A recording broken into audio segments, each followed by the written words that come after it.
Salut à tous, c'est Julien de la Tribune Olympienne et je suis avec Axel et Thomas. L'équipe est une nouvelle fois au complet pour préparer l'avant-match de OM Francfort.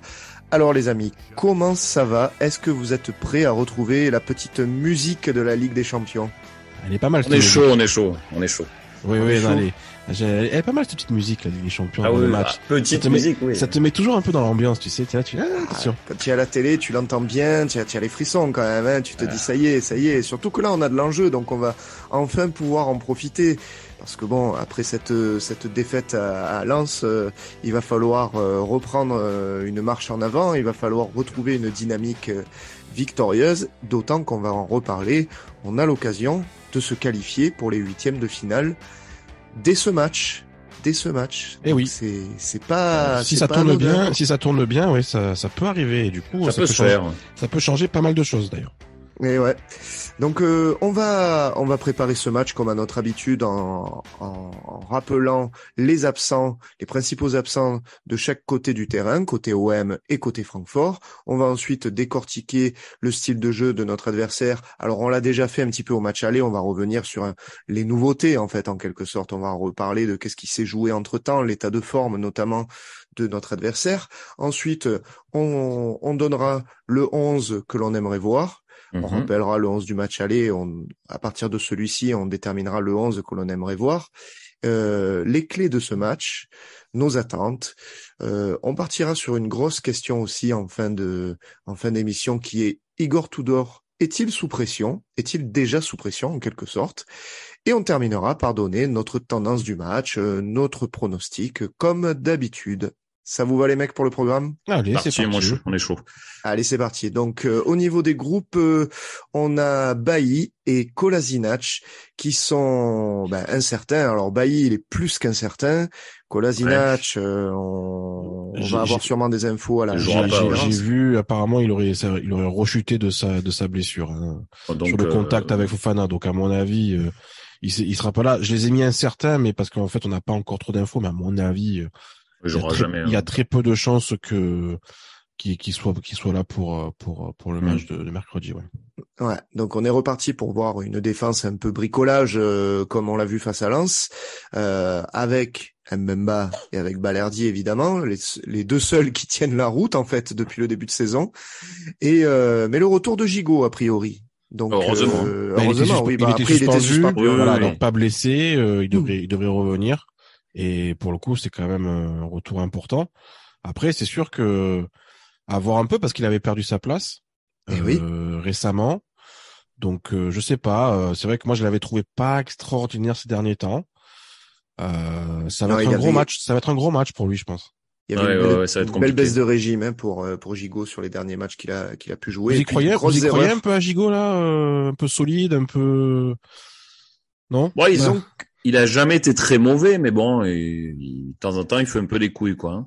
J'ai jamais trouvé mauvais ce joueur quand même. Les fautes grossières, comme on l'a vu, alors même si on a débattu face à Paris, ça reste un geste grossier quoi qu'il en soit. Ouais. Voilà, c'est pas la première fois qu'il nous sert ce genre de choses. Qui est difficilement explicable. C'est surtout ça en fait, parce que quand on se rappelle comment était le match et tout, c'est quand même très bizarre de sortir un tac comme ça. Donc je suis curieux de voir mentalement comment il est. Bah si, c'est explicable, c'est l'expérience en Russie ça. C'est le championnat de le boucher, bazooka quoi. C'est pas faux. Ouais.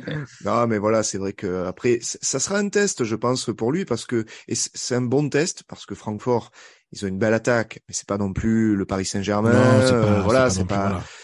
Voilà, c'est pas une des meilleures attaques d'Europe, donc c'est un bon test pour lui, je pense. Ça sera bien et voilà, ça peut lui remettre le pied à l'étrier en tout cas. Du côté de notre adversaire, alors pour l'OM c'était tout pour les absents et heureusement. Du côté de notre adversaire, alors on a Tuta qui est suspendu, Thomas, hein, c'est plutôt à notre avantage quand même. C'est le défenseur axe droit de leur équipe. Il faut rappeler qu'ils sont dans une défense à 3 aussi, Francfort. Donc oui, c'est l'axe droit qui s'est fait expulser en fait à Tottenham, donc il est suspendu. Il est titulaire à quasiment tous les matchs, donc c'est une vraie absence pas anodine du côté de Francfort. D'autant qu'ils auront un deuxième défenseur qui est absent.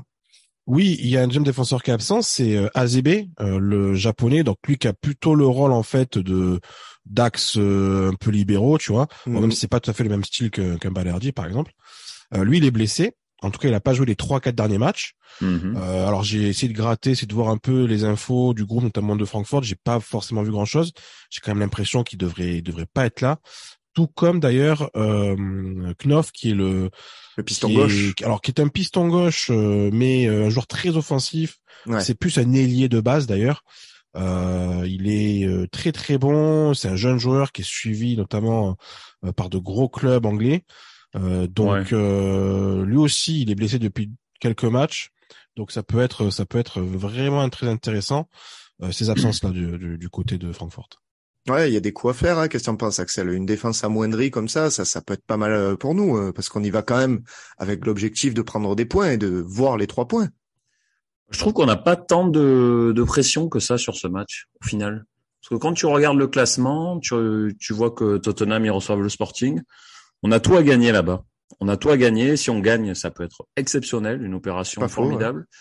Ouais. Et même si on perd, que Tottenham gagne, on sera encore bien dans le coup. Donc on a tout à gagner, il faut jouer les coups à fond, il faut être voilà. Il faut leur faire mal là où je pense qu'ils sont les plus faibles, c'est-à-dire défensivement. Ouais, tout à fait. Alors par contre, on va le voir, Francfort, c'est quand même une équipe qui est en forme en ce moment, qui enchaîne les bons résultats et qui enchaîne les buts surtout, parce que c'est une équipe qui marque pas mal en ce moment, avec notamment la stat que vous voyez à l'écran. Ils ont inscrit 17 buts en 8 matchs. C'est quand même assez énorme. Est-ce que ça te fait peur, Axel?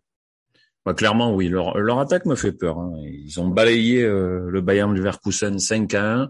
Même si cette année, ils sont pas très bons. Ils sont 15e, il me semble. Ouais.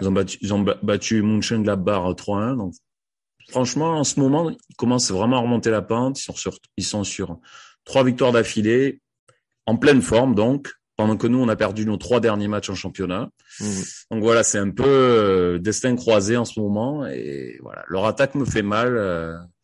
Rapide, technique, voilà, ça peut nous faire mal, surtout que voilà, il y a pas Bailly, mine de rien, c'est un très bon joueur derrière, ça nous stabilise. Ouais. Voilà, pour l'arrière-garde, je suis inquiet, franchement, très inquiet. Ah, tu considères que c'est un très bon joueur finalement, Eric Bailly? Je te taquine, Pour un amateur, c'est un bon joueur, quoi. Après, vous savez très bien ce que je lui reproche. D'ailleurs, il est pas là. Catastrophique, quoi. Je veux dire. Bon, on rappelle, on ne peut pas compter sur lui, tu avais dit. Voilà. C'est vrai, il est pas là. Il est pas là. Oui, il est pas là. Et toi, Thomas, elle te fait peur cette équipe de Francfort offensivement? Oui, ils sont beaucoup plus intéressants que lorsqu'on les a rencontrés au match aller. C'est d'ailleurs assez étonnant parce que les dynamiques sont complètement retournées. Parce que nous on était bien en championnat et bon, ça avait été premier coup dur cette défaite en Ligue des Champions.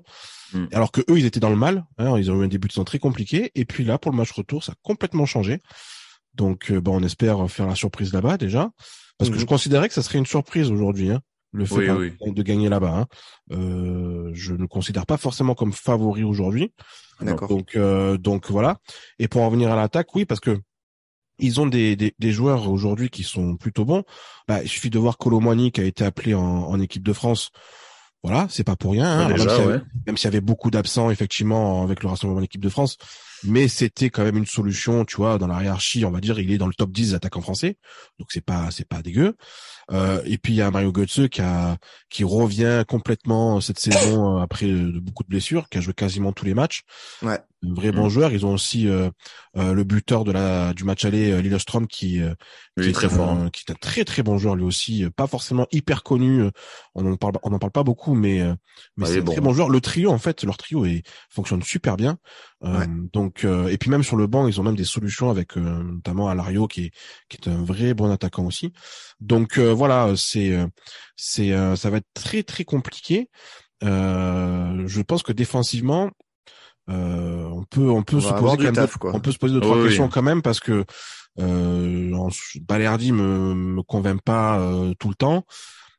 Gigot revient un petit peu, on l'a dit, hein, c'est un peu compliqué. Mbemba, par contre la vraie différence c'est qu'Mbemba sera là parce qu'au match aller, on rappelle, il était pas là. Il était pas là. Donc, c'était la première grosse Bailey, défaite. Il y avait Bailey, mais c'est vrai que je préfère avoir Mbemba que Bailey pour le coup, tu vois. Mbemba nous stabilise beaucoup plus, donc je suis un peu aussi rassuré par la présence d'Mbemba, même si comment je trouve un peu à tirer la langue, hein, il faut le dire aussi. Mais voilà, bon, écoute. Il joue tous les matchs, hein, donc. La stat de 17 buts inscrits en 8 matchs, je trouve elle est parlante. C'est plus de 2 buts par match. Nous, c'est 1 but sur penalty sur les 3 derniers matchs au championnat. Donc voilà, c'est pour dire un peu la différence un peu de tendance, quoi. C'est vrai. On l'a vu, hein, on l'a évoqué, vous le voyez à l'écran, le classement. Donc on le rappelle, hein, l'OM actuellement 2e à égalité avec le Sporting, mais à la différence particulière, on est devant eux. Tottenham, donc du coup, mine de rien, qui peut s'imposer face au Sporting pour nous donner un peu d'air. Et Francfort qui est encore dans le coup puisqu'ils ne sont qu'à 3 points en fin de compte des premiers du groupe. Donc c'est un groupe qui est encore largement ouvert. Tout peut se passer encore en 2 matchs. On n'est pas à l'abri du scénario que l'on avait évoqué avec peut-être une finale au Vélodrome face à Tottenham. Ça peut clairement arriver, oui. Oui, et pourquoi pas une nouvelle prédiction de notre début de saison qui se réaliserait, hein, Thomas? On l'avait dit, un gros match, Ligue des Champions au Vélodrome, Ligue des Champions à la maison, qu'on gagne. Hein, voilà. On peut dire que le Sporting on l'a gagné, c'est sûr, mais c'est vrai que pas le public, donc. Mais c'est vrai que là on passerait un cap. Ça serait beau une finale contre Tottenham. Après, moi ça me va aussi si on est qualifié après Francfort. Hein, donc, bon. Tout à fait. Complètement. Tout à fait. Mais tu peux t'offrir un match de gala pour la première place. Oui, ça serait un match pour la première place. Bon, après, ça changerait vraiment beaucoup de choses entre première et deuxième place. Bon. Il y a 3 millions d'euros pour une victoire. Oui, hein, moi, je prends. Oui, c'est vrai. Rien que ça, tu vois. Rien que ça, oui, effectivement. Voilà. On en a besoin. On a besoin des sous. On rappelle donc, bon, un peu dans la douleur, on le rappelle, hein, ce match aller où on avait perdu 1-0, un but à la 43e de Lindström. Alors, un match un peu cauchemardesque, hein, parce que c'est vrai qu'on a revécu, alors entre le côté tribune qui était catastrophique, on en a assez parlé, et le côté attaque, possession stérile de l'OM qui n'a absolument rien donné. On a eu notre dose dans ce match aller et une compo. Ce qui est marrant, quand tu la vois aujourd'hui, elle paraît totalement dépassée, la compo. Elle paraît totalement dépassée et voilà, t'as l'impression que c'est une compo de la saison dernière presque. Oui, non mais c'est vrai que c'est une compo qui est bizarre parce que tu as Kolasinac déjà qui avait commencé le match axe droit, ce qui correspond pas forcément trop à son poste. D'ailleurs, ça avait rapidement changé après en cours de match. Mais ce qui saute aux yeux, c'est la présence de Gerson et Payet en fait. Ça avait été un peu d'ailleurs la surprise de les voir titulaires pour ce match-là. Mais on était content de les voir titulaires. C'est vrai, ça qui est fou. On était content parce qu'en fait, moi je vous avais dit que c'était, tu sais, un peu la récompense qu'on donnait à ces 2 joueurs-là du fait de leur travail de la saison dernière. Premier match de Ligue des Champions à la maison. Allez, vous avez été les plus importants sur ce match, sur la saison dernière.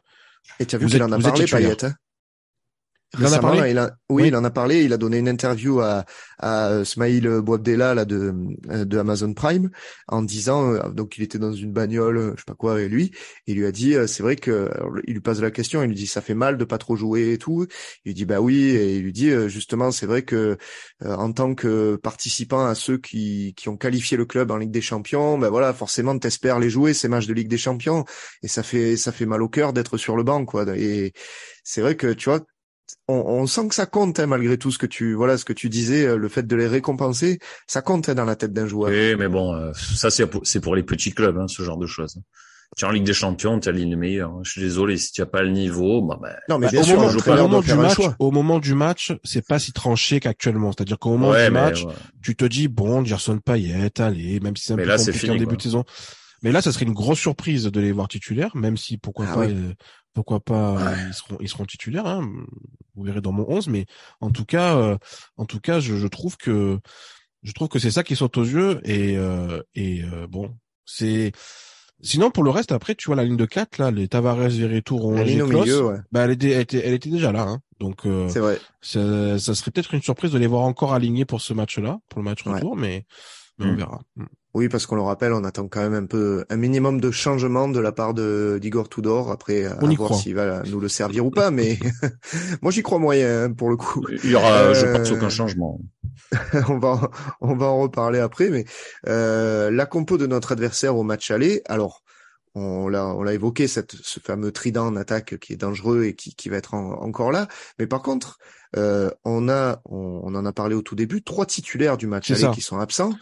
C'est surtout ça. Est-ce que pour vous ça change la donne, Thomas? Ça change clairement la donne de ce match? Déjà tu as toute la partie donc défensive qui est à refaire.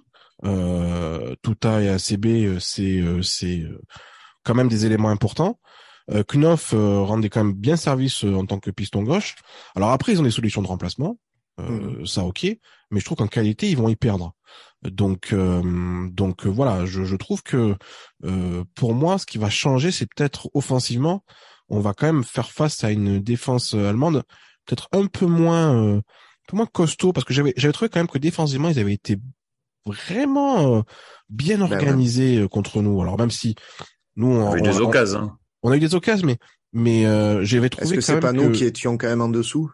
Oui aussi, mais eux, je les avais trouvés pas si mauvais que ça, parce que justement moi je trouvais que défensivement ils étaient pas terribles, et sur le match contre nous, j'avais pas trouvé si mauvais que ça. Là je trouve quand même que vraiment il y a vraiment des vrais coups à jouer. Ils encaissent en plus, ça on l'a vu sur le. Même s'ils marquent beaucoup de buts, ils encaissent quasiment à chaque match. Donc il y a moyen de vraiment leur faire mal offensivement. Au niveau du match aller, on avait vécu un match vraiment frustrant en fait, puisque alors je sais pas si vous aviez partagé ce sentiment, mais après coup, moi je me disais, je trouvais qu'on était quand même clairement au-dessus d'eux. Et en fait, on n'a pas su jouer comme il le fallait, tout simplement, et on n'a pas su saisir notre chance et leur faire mal quand il fallait, parce que techniquement, physiquement et même dans les intentions, je trouvais qu'on était meilleurs. Non? Qu'est-ce que tu en avais pensé, Axel? Bon, disons que c'était assez équilibré, je trouvais, le match aller. Des deux côtés, il y avait des occasions. Tu sentais pas qu'on pouvait être au-dessus quand même? Un petit peu au début du match, mais après ça s'est un peu étiolé au fur et à mesure, et en première mi-temps on était mené, c'était presque logique. Ouais, mais parce qu'on n'a pas joué à notre niveau, quoi. Moi c'est ça que je soulevais au match aller. Pas joué à notre niveau, mais bon, c'est quoi notre niveau en même temps en Coupe d'Europe, on sait pas trop. Moi je trouve que tu l'as vu contre le Sporting, notre niveau il est quand même pas mauvais. Ouais, mais voilà, est-ce que le Sporting c'était notre vrai niveau ou c'était celui de Francfort? Parce que pour le coup. On peut pas trop dire. J'ai envie de croire que c'est quand même le Sporting, parce que sinon j'arrête tout. Moi, je trouve quand même contre le Sporting, on a eu pas mal de réussites. Genre oui, on a eu des faits de jeu en notre faveur. On a eu des faits de jeu, on n'a pas trop croqué devant. Voilà, on a su être efficace, et c'est ce qu'il faut en Coupe d'Europe. Contrairement au match de Francfort, on a croqué tout le match, on a fait une grosse erreur derrière, ce qui nous a coûté le but. Donc voilà, pour moi, la différence entre Sporting et Francfort, ça s'est joué au niveau de l'efficacité. Et moi, je trouve que le match aller, c'était quand même logique qu'on le perde. J'ai trouvé qu'ils étaient un petit peu au-dessus de nous. D'accord. Et est-ce que c'était pas lié à un côté tactique, vraiment, parce que c'est vrai qu'on avait eu du mal à comprendre la tactique qu'avait mise en place Igor Tudor, non, Thomas? Ah ben oui. Puis surtout, c'est vrai que les choix avaient été surprenants, déjà de 1. Ouais. Moi, je veux juste rajouter un truc par rapport au Sporting. C'est vrai que c'est compliqué de savoir véritablement quel est notre niveau, parce que les circonstances du match contre le Sporting ont encore été vachement favorables. Voilà, bien déjà. Sûr. Après, oui, effectivement, on avait du mal à comprendre, je trouve, la tactique qu'avait voulu faire Tudor sur le match aller. Il y avait des choix qui paraissaient surprenants. Il suffit de voir Guendouzi sur le banc, par exemple. Ça paraît totalement fou aujourd'hui d'avoir Guendouzi sur le banc. Ouais, donc voilà. Et je pense que il y avait encore aussi peut-être quelque chose qui est maintenant différent, c'est psychologiquement le fait de ne pas gagner en Ligue des Champions. Ça, c'est quand même un cap qui est passé aujourd'hui. Je pense que c'est sûr qu'il n'y pense plus. On a plus ce poids, ouais. On a plus ce poids parce que malgré tout, tu vois, même si entre nous, on disait que bon, c'était une stat un peu. Non, il y était le poids. On s'en foutait, mais il y avait un vrai poids. D'ailleurs, première réaction de Guendouzi après la victoire du Sporting, c'est de dire, voilà, on a gagné, quoi. Tu vois, ça y est. On n'en parle plus. C'est bon, on n'en parle plus, c'est fini. Il faut dire que les journalistes leur rabâchaient tellement la chose aux joueurs à longueur de temps que oui, on imagine que même s'ils n'ont pas participé à cette statistique, ben ça pesait sur leurs épaules en fait. Mais voilà, effectivement. Mais c'est sûr que voilà, en tout cas tactiquement, il y a eu des trucs étonnants. Et puis, je pense qu'il y a aussi quelque chose qui est assez rigolo, non, mais qui est assez marquant, c'est qu'au final, les problèmes qu'on soulève aujourd'hui, ben ils existaient déjà en fait sur le match aller. Je pense notamment aux occasions qu'on a eu et le manque de finition qu'on a eu déjà au match aller. Rappelez-vous l'occasion de Sanchez, l'occasion de Suarez, l'occasion de Rongier. Ces trois énormes occasions qu'on n'a pas réussi à concrétiser, quoi. Axel, tu le disais déjà après l'après-match d'OM Lens, il va falloir remettre un petit peu d'intelligence dans tout ça, à l'avant. Ouais, mais bon, le problème c'est que c'est difficile à régler ce genre de choses. Hein. Travailler devant le but à entraînement, à part ça, je vois pas ce qu'on peut régler. Parce que les occasions on les a, mais si tu n'as pas le talent, l'intelligence pour les mettre, tu perds un peu en confiance en plus avec ces 3 défaites. Ça commence à être compliqué devant. Sanchez, je crois qu'il a un but sur les 5-6 derniers matchs. Harit, c'est pas non plus un buteur. C'est pas un buteur. Je sais même pas s'il a marqué vraiment. Il a marqué cette saison, je suis pas sûr. La problématique, c'est ça, c'est que Harit, c'est contre Sanchez, il a marqué. C'est plutôt Sanchez qui doit se retrouver en situation de tir, et pas Klose, et pas Harit. Tu vois ce que je veux dire? C'est lui qui doit être servi, et pas l'inverse. Actuellement, t'as l'impression que c'est plutôt lui qui récupère le ballon, qui remise pour les côtés, et voilà, c'est au piston d'aller marquer. C'est pas comme ça que je conçois la chose. Moi, je suis d'accord. Je sais pas toi Thomas ce que tu en penses, mais c'est vrai que on a quand même une solution à trouver à l'avant, et ça passe par le rôle à bien définir, à redéfinir sûrement d'Alexis Sanchez. Oui, il y a ça. Et puis après, c'est vrai que nos pistons se projettent énormément, donc c'est pas étonnant de les trouver devant. Même nos défenseurs, finalement, aussi se retrouvent très souvent dans la surface de réparation. Donc bon, sur ça me choque pas, mais effectivement, il faudrait que nos joueurs offensifs puissent être quand même présents, quoi, et puis puissent faire la différence. Donc c'est sûr que on attend plus de nos joueurs offensifs, on attend peut-être une meilleure organisation, un truc un peu plus peut-être plus organisé, j'allais dire, c'est-à-dire que vraiment on demande à nos pistons de continuer à se projeter, mais peut-être aussi à nos attaquants de peut-être un peu moins redescendre, d'être plus présents dans la surface. Rester devant, voilà. Donc ça demande peut-être un changement aussi dans la tactique, mais voilà. Effectivement, il faut du changement. Et tu évoquais aussi la similitude entre notre situation actuelle et le match aller. Il y en avait une autre qui est flagrante aussi. C'est la dimension physique et le fait que l'OM pioche dans ses réserves. On se rappelle au match aller, il y avait eu vraiment un écroulement physique de nos Olympiens, un craquage physique en quelque sorte, qui a été retrouvé face à Lens, hein, Axel. Oui, complètement. En deuxième mi-temps, la deuxième partie de la mi-temps, on n'était pas bien physiquement, on commençait à s'effondrer. Après, je pense que c'est un peu aussi lié au fait qu'on a encaissé ce but. Ça nous a mis un coup derrière la tête. Et voilà, physiquement, je m'attends à ce qu'on souffre beaucoup, surtout que Francfort, en deuxième mi-temps, ça pousse. Ouais. J'ai regardé les résumés, ils sont au taquet jusqu'à la fin du match. Il lâche pas du début à la fin. Il lâche pas du début à la fin. Franchement. Ouais, ça va être un gros défi physique, et la question c'est de savoir aussi est-ce qu'on aura eu le temps de récupérer après la débauche d'énergie qu'on a faite face à Lens, qui a été quand même importante. Ouais. Il faut faire des changements. Je pense que là, il faut changer quelques joueurs parce que sinon, on va avoir du mal à tenir. Et il faut un Sanchez plus épaulé aussi. Ouais, évidemment. Non, mais c'est clair. Il va falloir peut-être faire plusieurs changements, et on verra la compo que va nous proposer Thomas ensuite. On va aborder maintenant les clés du match. Alors ces clés du match, justement, on l'évoquait juste avant, entre les problèmes de finition et la problématique physique que rencontraient nos Olympiens. Est-ce qu'au final, en fin de compte, même si c'est un peu facile, ça serait pas ça les clés du match? Non, Thomas, qu'est-ce que t'en penses? Oui, pour moi, la vraie clé du match, c'est vraiment de réussir à retrouver de l'efficacité devant le but. Ça, pour moi, c'est le plus important. Et ça va passer par, par du travail, par de la confiance, par des bonnes situations. Alors, on aura des comptes, je pense, à jouer. Ça, j'y crois. Ouais. Encore une fois, ils prennent des buts en face, donc voilà, il va falloir être efficace. Parce qu'à mon avis, alors j'ai dit ça pour le match de Lens, au final il y a eu 15-0, mais je pense qu'il y aura des buts. Voilà, je pense qu'il y aura des buts, donc Donc à voir. Ouais, non, ça va faire partie des clés, évidemment. Après, moi, je pensais à un autre aspect aussi. Pour moi, une des clés du match, ça risque d'être vraiment les changements, en fait, les entrées en cours de match qui vont pouvoir apporter ce nouveau souffle pour redonner, effectivement, vu que l'OM pioche dans ses réserves physiques actuellement, et c'est sûrement le cas de Francfort aussi, c'est de savoir vraiment faire les bons changements au bon moment. Pour moi, ça va être une clé vraiment, mais essentielle de ce match, faire des changements au bon moment et faire entrer des mecs qui vont être capables de faire la différence. On pense, par exemple, on l'a dit, à Suarez qui est très bon en sortie de banc, comme tu l'as répété plusieurs fois, Thomas. C'est des mecs qui peuvent faire la différence sur la fin de match. T'en penses quoi, toi, Axel? C'est surtout que c'est des matchs normalement où la dimension physique est très importante. Il va y avoir une grosse agressivité en face, il va falloir presser fort, il va falloir souffrir. Donc forcément, les changements ils vont être très importants. Il va pas falloir les faire remettre du jus. Ouais. Voilà, il va falloir remettre du jus. Il va surtout pas falloir les faire trop tard, hein, comme il a fait Tudor ces derniers temps. Hein. Ouais, la 75e, je pense, il faut oublier. Là, il faut déjà à l'heure de jeu, il faut remettre un peu de jus. Oui, si ça tourne mal, effectivement. Ouais.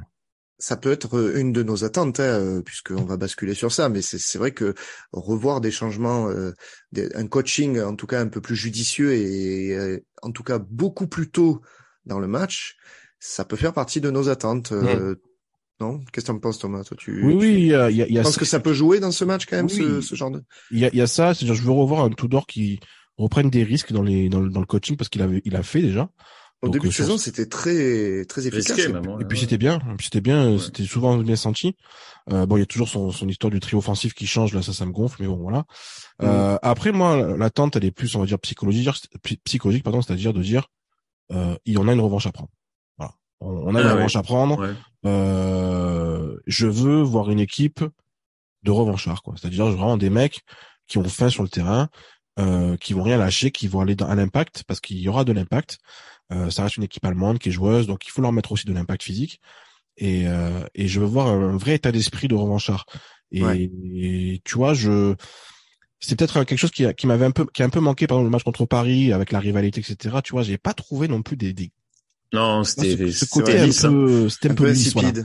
Voilà. Et là, je veux voir quelque chose de plus marqué, de plus mauvais, tu vois. Je pense il faut du caractère, des mecs qui se disent, les gars, bon, vous nous avez battus au match aller, ok, mais, enfin, on va vous montrer on va vous montrer que c'était une anomalie, on était meilleurs et on va vous le montrer ce soir. Voilà. C'est exactement ça. Non, mais je suis entièrement d'accord. C'est une des attentes aussi, voilà, de retrouver un caractère en fait, un caractère de vainqueur et de agressif presque de cette équipe. Totalement. Et du coup, alors pour retrouver ce fameux caractère guerrier. Quel guerrier tu nous as aligné dans le 11 de départ là? Est-ce que t'as mis un peu des mecs qui vont réveiller le vestiaire ou au contraire des narcoleptiques? Alors je fais des changements. Je vais amener un peu de fraîcheur, mais aussi du caractère. Donc Lopez dans les cages, ça bouge pas évidemment. La défense, en gros, qui est apte? Donc qui est apte lève la main.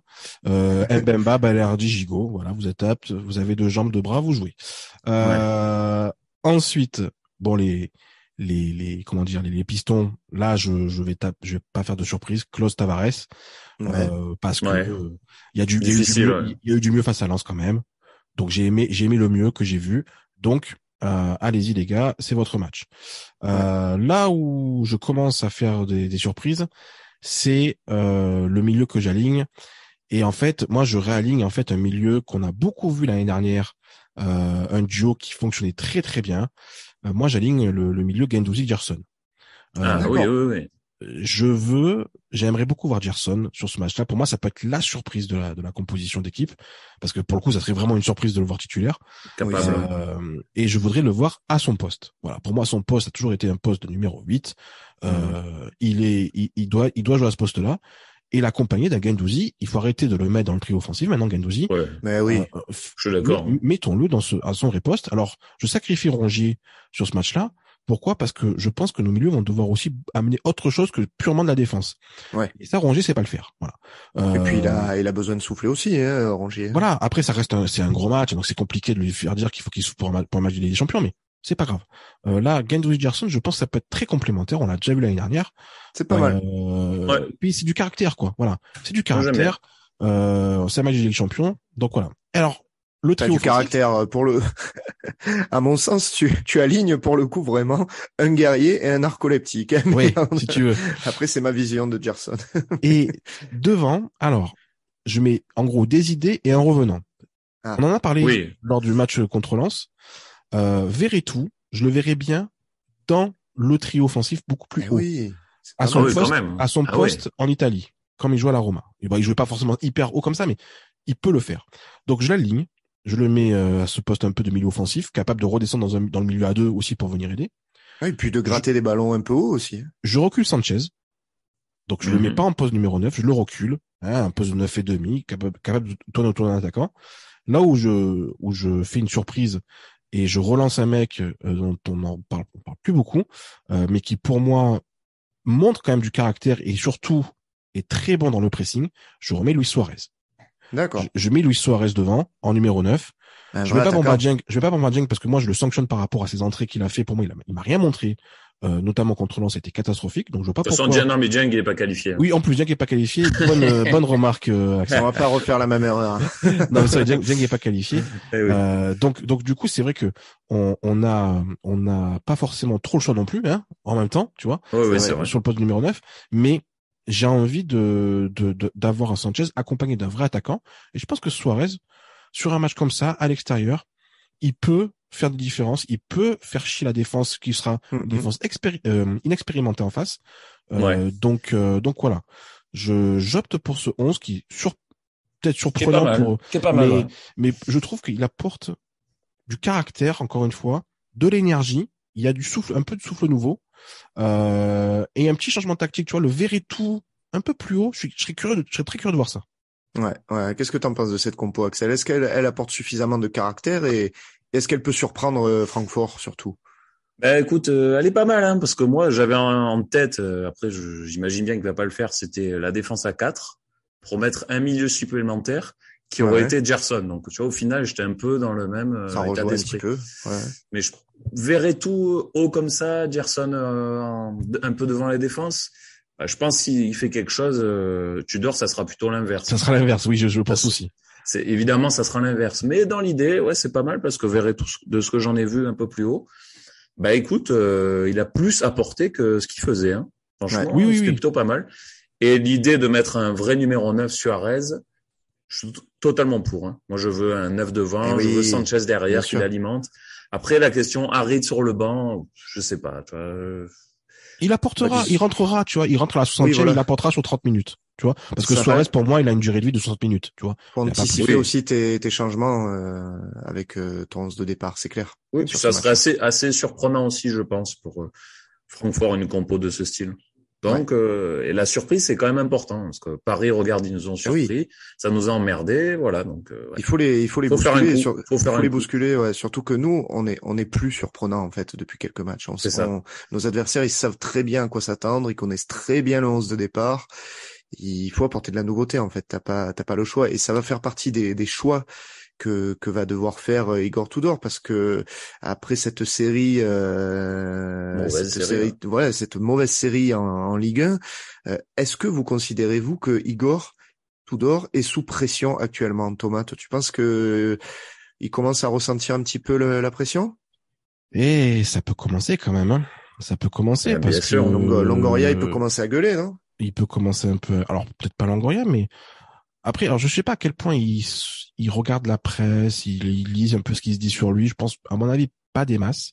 Ouais, mais quand tu vois qu'il serait parti en gueulant après la défaite en Youth League des jeunes de l'OM, je me dis voilà, une défaite à domicile face à Lens, ça doit l'énerver. Oui, Longoria. Non, mais Longoria, oui, je pense que ça peut l'énerver, même si on l'avait entendu dans jeu RMC que il était encore très content du bilan de Tudor, etc. Mais Tudor, je pense qu'il peut être un peu sous pression parce que son match aller, je trouve, avait été quand même raté d'un point de vue tactique. Ouais, tout à fait. Je trouve que il se plante sur ces changements-là de manière. Ça fait 2-3 matchs qu'il se plante. Ouais. J'aimerais, au-delà du fait d'être sous pression ou pas, j'aimerais qu'il ait la lucidité de s'en rendre compte. tu vois, plus j'y pense et plus sa réaction d'après-match contre Lens me va de moins en moins. Parce que, effectivement, on avait fait une très bonne première mi-temps, mais c'est tout, quoi, en fait, tu vois. Ouais. Tu peux pas te cacher derrière ça. Donc, il va falloir qu'il se remette en question. C'est quand même un truc aujourd'hui. Alors, ça reste, c'était un très grand joueur, Tudor, il a joué à la Juve, donc la pression, je pense qu'il connaît, tu vois, il y a pas de problème. Mais, en tant qu'entraîneur, au final, il a pas encore vécu grand chose. Il a pas connu ça, là. Il a pas connu ce qu'il va vivre, là. Donc, on est un peu dans l'inconnu aussi avec lui, son caractère. Parce je pense qu'il peut dégoupiller aussi, hein, Tudor. Attention, hein. Ouais. Tu vois, les 3 défaites en championnat d'affilée, Sampaoli l'a jamais connu, par exemple. Tu vois, Sampaoli l'a jamais connu ce problème-là. Donc, c'est un truc nouveau. Il va falloir sortir de ça. Je pense qu'il peut sentir quand même un peu que ça pue si on perd ce match-là, par exemple. Tu vois, ça peut commencer vraiment à devenir compliqué. Donc attention. Ouais, non, c'est vrai que il va éprouver déjà quelque chose, quoi, Igor Tudor, sur ce match-là. Il va commencer à sentir un petit peu les flammes derrière les fesses, brûler, je pense. On va donner la tendance des bookmakers pour ce match. Alors, à l'heure où on se parle, les bookmakers voient un match qui est quand même très disputé, puisque la cote, alors, Francfort est favori à 2,25. Le match nul est coté à 3,35 et l'OM est coté à 3,05. Donc les bookmakers considèrent, au vu de ces chiffres, que ça va être un match très très disputé et que on n'est pas un si grand favori que ça. Tu es d'accord avec cette analyse, Axel, toi? Je les vois un petit peu favoris par rapport aux dernières tendances, mais voilà, je pense qu'on va être solide, on va répondre présent. Ça rejoint les bookmakers. Ouais, c'est assez équilibré, hein. Moi, ça me paraît logique. Hein. Alors, c'est quoi ton pronostic?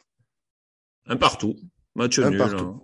Hein. Ouais, un petit match nul. D'ailleurs, franchement, ça nous irait bien. Hein. Tu as un buteur à nous donner? Je sais qui tu es. Gerson. C'était sûr. Il te plaît, ton petit Brésilien. Alors, en fait, Gerson, il faut avoir en tête que c'est un mec qui, sur les gros matchs, il peut te sortir un petit gré-gré marqué. Ah, tu les aimes, les Brésiliens. Il peut le faire. Tu l'aimes, la samba. Écoute, je revois son match au Feyenoord. Au final, voilà. Ça, c'est le style de match, voilà. Il peut le faire. Après, c'est dans les archives, ça. C'est dans les archives, déjà. C'est au 3e sous-sol. C'est fini, enterré. Ah, mais justement, il faut le réveiller, il faut le ressusciter. C'est ça. Je suis d'accord, il faut mercredi. C'est pour mercredi. Ça lui ferait du bien de marquer. Toi, Thomas, est-ce que tu es d'accord avec les cotes que tu vois? Ça te surprend pas? Non, ça me surprend pas. Je suis plutôt d'accord avec les cotes. Ouais. Tu vois, tu m'aurais dit, qu'est-ce que tu mets comme cote? J'aurais mis à peu près ça. Parce que Francfort, pour moi, est favori. Mais pas non plus écrasant, tu vois, voilà. Bien sûr. Ça peut être un match ouvert. Nous, on s'est relancé en Ligue des Champions. L'état d'esprit quand même est là, tu vois, malgré le fait qu'on perd en ce moment.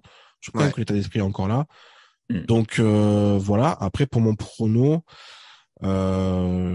j'aurais tendance quand même à penser qu'on va aller les battre. On va aller les battre. Ah oui, qui est optimiste. Je pense qu'on va aller les battre dans un match un peu débridé. Je dirais bien un petit 2-1. Tu vois, un petit 2-1, un truc. D'accord. Voilà, bien. Donc on va s'en rappeler. Voilà. Ça serait beau. On va s'en rappeler. Tu vois, on va s'en rappeler. Tu vois. Ça me fait penser. Tu vois, un peu les matchs comme tu vois. Rappelez-vous de Dortmund, tu vois. C'était un match. En Allemagne. Ouais. On a rappelé en Allemagne. Je pense que là-bas, ça peut le faire.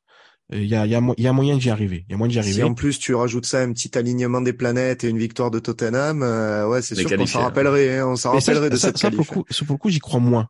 Tu vois, j'y crois moins. Quand même. Je vois plus.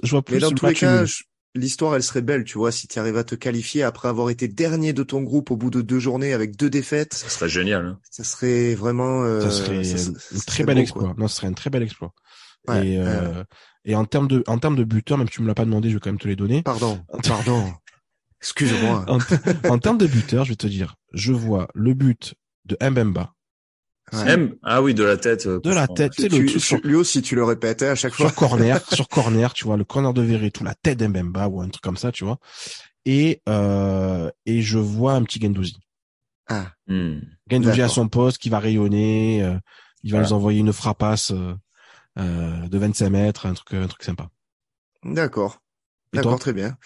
Écoutez, moi j'ai peut-être vous surprendre. Je va vois un niquer 0-0.